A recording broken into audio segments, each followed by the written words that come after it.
What's happening, Titan Clan? It is your boy, King Tinex here, back with another video, and just from the title alone, you can already know what series I'm doing. What if Deku had Esdeath's powers? Part... I forgot. I'll figure it out later. But basically, I at last ended it off with the Hosu attack and Ida's death, essentially. Now I'm going to be doing like a sort of experiment here to see how you guys react to this sort of stuff. And basically, after this whole event had happened, the hero killer is still on the loose, but something else happens here. Izuku is actually pretty upset that Ida did die, because he realized that if he had just been in the right location at the right time, he could have actually prevented this. So this actually encourages Izuku to train harder here. And he figures that he should try and learn how to be in more than one place at once. He figures that he could actually try and do that, maybe. And this is when the ice sculptures come into play. He realizes that he can make ice constructs already, but what he also tries to figure out here is if he can make them movable, if he can actually make them, if he can actually animate them, essentially. And that's how he ends up developing his ice army, essentially. But this won't happen until far later. They won't be properly developed until later on, though. They're in just the baby stages for right now. After that event had happened, the school is really starting to lock down on the students' training. They're making sure that it's even better than before, because of number one, the USJ, and number two, the whole ordeal with Ida. So yes, plot development.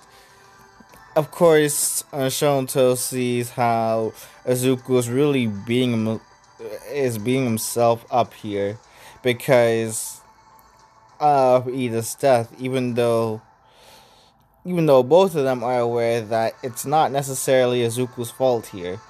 So what Shoto does here, I say Shoto or like Shota, whichever one you guys want me to call her here, because yeah, there's still a female in this what if. But basically, what happens here is that they actually try to comfort Izuku. Izuku is a bit surprised here, considering who's trying to comfort him here. But time will go on. These two get closer to each other. But beyond that, what also happens here is the midterm. Of course, these two actually end up studying together. But what also happens is they actually start to get closer.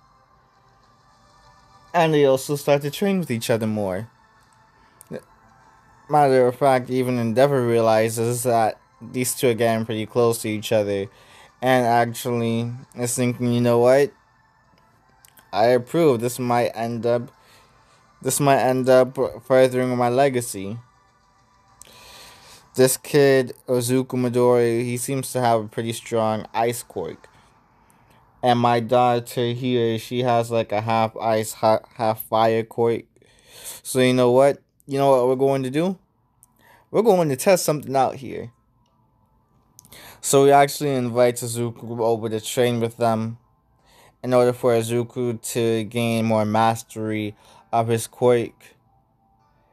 Even though Izuku may have an ice quirk and Endeavor has a completely different quirk to him, literally the exact opposite, where he is able to produce fire, Endeavor still is able to train Izuku to an extent here that will be useful for him. Basically trying to really work with the temperatures, making sure that this ice doesn't melt as quickly at higher temperatures. The next thing that happens here is when it comes on to the fights. The fights would go per usual. except for the whole fight with Izuku, Bakugo, and All Might. I would say that Bakugo is more willing to cooperate with Izuku here because of the fact that Izuku is basically his rival, somebody that's been well established for him since the very beginning that they were not someone to be messed with. He knows how strong Izuku can be, and he's actually fought him multiple times before, and has almost always lost. It was rare for him to really win. So Bakugo knows that Izuku does have some really great martial arts combat skills. He has some really tactical skills here. So that's what makes Bakugo more willing to really cooperate with Izuku, fight together with Izuku against All Might. Even though it's a bit begrudgingly. Of course, All Might isn't going to, I don't know how to say it. He isn't going to go easy on these kids, even if they are cooperating better than in canon. Their chemistry is still pretty off, really. Izuku still manages to really actually put a dent on All Might, though. What I mean by this is that he's actually able to use his ice walls in order to slow All Might down, but it's only by a little bit because All Might just breaks through these ice walls like this sliced butter, like this sliced bread essentially. It's like it's like those YouTube videos with those super hot knives that just cut through butter. That's basically how it is with All Might. He's just destroying these walls like it's child's play, really. But Izuku was able to make multiple of these walls, and the more and more of these walls that he makes, the colder Izuku starts to get, which is why he is wearing his costume, the one that keeps him fairly warm. Izuku is actually starting to slow down with these ice walls as well. But Bakugo realizes this and actually takes over after Izuku had made a good amount of ice walls.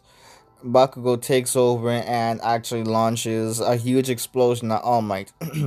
Even though it doesn't really phase All Might, Izuku actually makes an ice construct, some ice chains, and drags All Might down. Bakugo uses another explosion to actually hit All Might. This one just barely dazes All Might.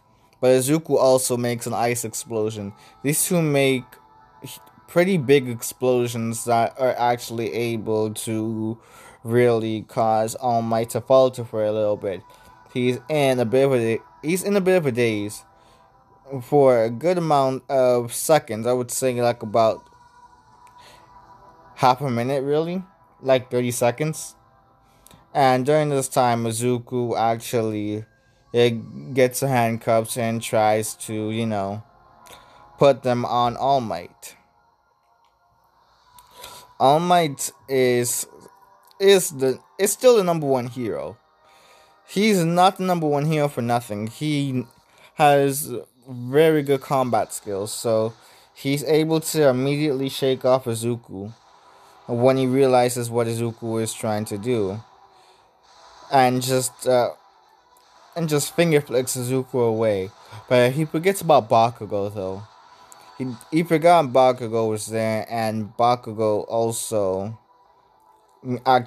actually kicks All Might. But the place where he kicks All Might though is in his injured spot. All Might immediately grunts in pain, and Bakugo realizes this. He realizes that All Might has a weak spot and tries to exploit it for a little bit. When Izuku comes back and realizes that Bakugo is actually holding All Might down, Izuku tries to rush in and actually puts the handcuffs on All Might. That's basically how that part goes. The whole midterm exam they're actually able to successfully defeat All Might by putting those handcuffs on him. But the next part, of course, is like the mountain training arc. But before that happens, we would have to focus on the mall incident. When it comes down to the mall incident, I would still say that's also pretty similar to canon, except Shota is with Izuku here. They actually, I would say that Shota actually comes back and looks to see where Izuku is. They actually want to spend some time with Izuku, try and get closer to them. And that's when they see Shigaraki. So immediately, they send some fire towards Shigaraki, telling Shigaraki to get off Izuku, and Shigaraki immediately does so. He immediately walks back. He takes a couple steps back and puts his hands up, saying hey girl, look, I don't mean to start any trouble," and he just immediately walks off, puts his hands in his pockets, and just leaves. Because he knows that this is the son of the number 2 hero Endeavor, and they should be at least pretty decently strong. He had even watched the sports festival and saw just how much power this girl could use. So he doesn't want to start any trouble with her just yet. He was able to catch Izuku off guard, but in Showtime, that's not the same case. What? Alright, where did I leave off? So I basically left off with Shigaraki basically running away from Shota because he didn't want any smoke. Ha ha ha.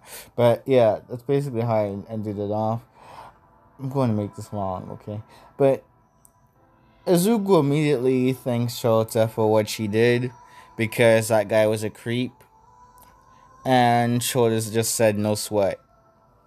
So they just left the mall after that. They had reported the incident to the police. And afterwards, they had gone off to really just get some ice cream, really. And just try and relax. The next thing they know, boom, this mountain training art comes into play. Of course, everybody was pretty surprised when they found out that, well, even those who failed the midterms, they would also be going up to the lodge, but in reality, it was actually going to be that they were going to be having extra training because they had failed the midterms. What they would be doing as well is, just a whole bunch of training. This was not going to be all fun and games. Instead, they were going to be really, really pushing the agenda for their hero work here. Of course, Aizawa decided to be a bit slick and lead them off in the middle of the forest as well, for them to fend off against these dirt animals, these dirt creatures, and immediately Zuko and Bakugo, these two just go ahead and just just rampage. They immediately just start throwing hands with these beasts basically. Bakugo is setting off explosions. Izuku is just sending a whole bunch of ice projectiles at these guys. And Izuku actually tries to really work on his, Icemen, really. That's what I'm going to be calling them, Icemen. He actually tries to send out a couple, but they aren't too effective, really. They actually end up, I wouldn't say just break on contact, but they aren't really able to do much. Like, they're able to defeat a couple of these dirt beasts, but not but not to the same extent as Izuku. well, who is able to just defeat like 10 at a time. These guys are taking down like 2, 4 at a time. So yeah, they're effective, but just not that great. So Azuku figures that he should really work on these guys throughout this training. The next thing Azuku and the rest of the UA students end up doing is the same ball test like in canon, where Aizawa just uses Bakugo as the staple mic to show them that they really haven't been improving in just the power of their quirks alone. They've only really been focusing on techniques. Like they've gotten like some moral boosts and all of that throughout their time at UA, but in terms of just raw physical quirk strength, they're kind of lacking here. So that's what they end up going to train about. More time would pass. They would be going through some very rough training. Azuku actually appreciates this training as well because this also works on his weaknesses as well. The whole thing with his frostbite weakness and this pleasurable feeling he also gets, this euphoria feeling, which actually clouds his judgment. He is actually able to work on that throughout his training. He actually is paired up with Chota here as well, because these two have kind of similar quirks. I mean, these two are both able to use ice abilities, so that's why they were pretty much paired up with each other for training. It makes sense. And shipping. Yeah. Yeah, that happens. All that happens. But what also ends up happening is the whole muscular fight. I would say that this fight goes especially different than in canon because Azuka does not have one for all here. Instead, he has an ice quake, which he tries to use on Muscular, but Muscular is just a whole beast in and of himself. Muscular just breaks down Izuku's ice constructs, and just like they were twigs. And he actually ends up grabbing Izuku by the throat. Izuku, in an attempt to stay alive, actually uses his ice and actually shoves his hand in Muscular's eye socket. That missing, the place where he's missing an eye, and actually forces ice into there. Muscular screams in pain and actually throws Izuku off the cliff. Izuku was able to make like an ice slide to make himself, slide down safely. And he makes some ice stairs in order to get himself back up there. No, actually, he uses his ice explosions and forces himself all the way back up to the top of the cliff. He sees Muscular screaming in pain, and he tells Kota to get out of here. He'll handle Muscular. Kota, of course, he listens to Izuku and just runs off. He actually runs off to get help, but Izuku tries to fight off Muscular here. Now that Muscular has been distracted by this cold pain he's feeling, Izuku tries to kick it up a notch and actually ends up encasing Muscular in like a block of ice essentially. Which Muscular is unable to actually break out of here because of just how thick this ice is. Most of the other ice Izuku had been using throughout this time was pretty shallow, really. Well, I say shallow in comparison to this ice, really. Yeah, I know I'm not making sense, but it's whatever. Basically, imagine it like an iceberg. Basically, imagine Muscular in an iceberg, really. Muscular is unable to break out of that. And his muscles just quickly get frozen. Like, Muscular dies here. I'm just gonna say that. He dies of pneumonia. Not pneumonia, but he dies of frostbite, really. That's basically how it goes. Of course. And Bakugo still gets captured like in canon. That's when things are definitely taking a turn, because I'm going to extend it even further beyond here, unlike my Red Hood what if, because in here, Izuku is actually pretty upset here than Bakugo, somebody he's known for pretty much his whole life, actually ended up getting captured. He beats himself up about it, but he also decides to really train his Iceman here to the point of perfection. He stays up. He stays up on like these nights. He stays up all night, always trying to improve on his Iceman ability, and he even tries to find a way to work on his ice. No, not his ice. Well, his time freezing ability as well. I say this because even now, Izuku is only able to really freeze time for like a couple seconds at best, and even afterwards, it's like he kind of passes out from using it. It's like something he can only do in rare situations.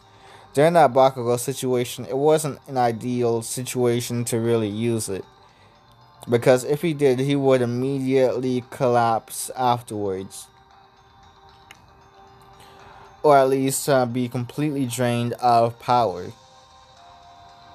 Izuku actually forces himself every night, every day and night. He stays working on his abilities, working on these two abilities in particular, forcing them to become stronger than before, to the point where he would be able to really change things.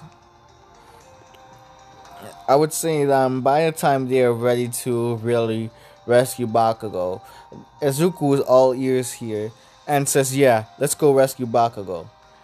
Izuku and the rest of the Bakugo rescue squad, they just go in and try to save Bakugo.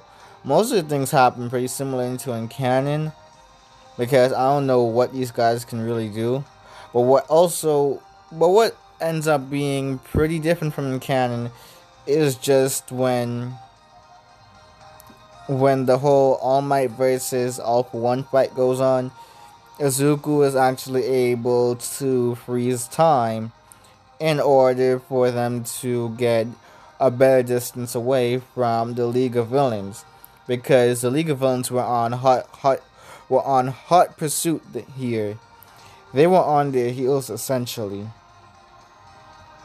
But because of Izuku's time freezing ability, he was actually able to get them out of there. He was able to, give them a better distance away from the League of Villains, and have Bakugo with them as well. But Izuku actually goes back here and tries to help out All Might. What he actually ends up doing is freezing a couple of the villains in place. All for One sees this and is immediately interested in Izuku's ability, because it's kind of unique for an ice quirk user to do such a thing. In order for him to, cover so many people in ice. Not only that, but you also noticed that they were able to get a fairly good distance away from the League of Villains. And it seemed like no time had passed, like it just all of a sudden happened. So he's thinking that, well, this kid might have some connection to that. And he's interested in Izuku's abilities. So he actually changes his focus away from All Might and goes for Izuku. He actually wants to kill him and take his quirk, because he's interested in what Izuku can do. Izuku actually makes his Icemen here, who are much stronger than they were before, who are also able to take down some of the Nomu. This increases All For One's interest in Izuku. Of course, this is the first time we've ever seen an ice manipulation quirk user do such a thing. Izuku is trying to dodge All For One, and All Might actually goes in and tries to uh, get All For One's attention. All For One is constantly trying to shake off All Might and get Izuku, but Izuku is being protected by All Might. All Might is telling Izuku to get out of there, but Izuku is too hard-headed here and wants to help All Might. These two just end up duking it out with All For One. Izuku was actually able to stab All For One in the chest eventually, only to find out that All For One, he just laughs at Izuku and just pulls out the ice dagger and breaks it, saying that Izuku could never harm him. He's just too weak right now. And he actually stretches out his hand towards Izuku, grabs Izuku's face.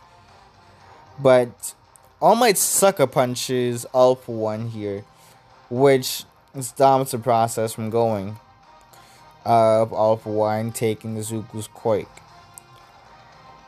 All Might actually flings Izuku to the side, telling him to just stay out of this. And their fight goes pretty similar to in canon. That's basically how I'm going to end it off. Except, well, All Might is able to really put more damage on All For One because of Izuku's stab to All For One's chest. Although All For One really tried to make it seem like it didn't hurt, that Izuku didn't really phase him. He actually did. He actually did phase All For One quite a bit. He was actually pretty shocked for such an individual like Izuku to actually really hurt him. So All For One is a bit injured here. More injured than in canon. With these injuries that are in place, All For One is actually bleeding from the chest. All Might actually exploits that and is actually really able to subdue All For One here. Actually able to end up, ending All For One once and for all.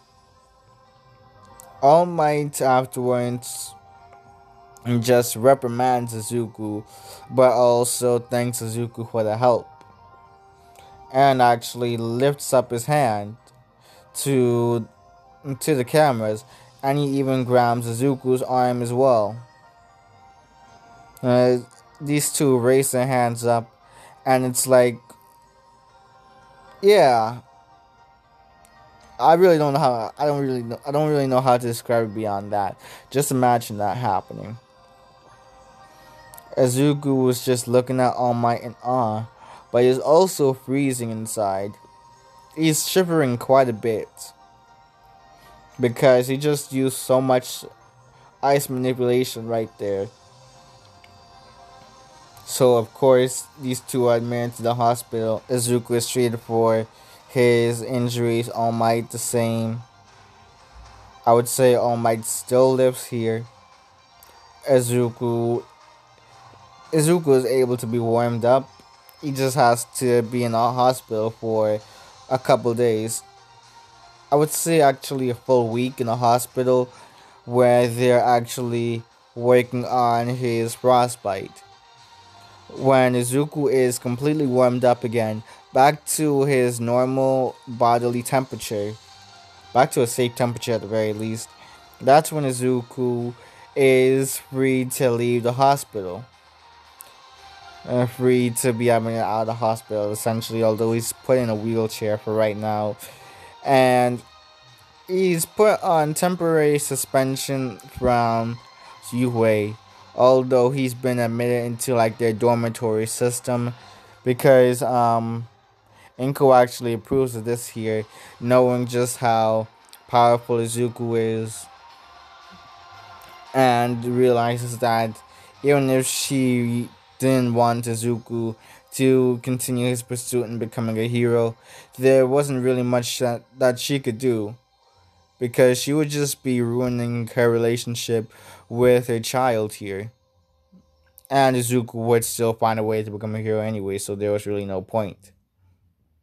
That's how I'm going to basically end it off right here. Yeah. So pretty much peace out. King Titan X out. Remember to like, comment, share, and subscribe. Tell me what you would like to see in future videos. I'm probably going to end this soon as well.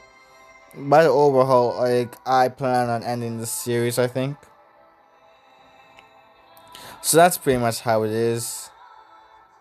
Um Also, I'm going to do much greater videos, like for series like Naruto and Black Clover. Actually, I might make a second channel for other what ifs. So yeah, I'm just rambling. So tie next out. Peace. Hope y'all have a good day. Stay safe. All that stuff. Peace out. King Tie next.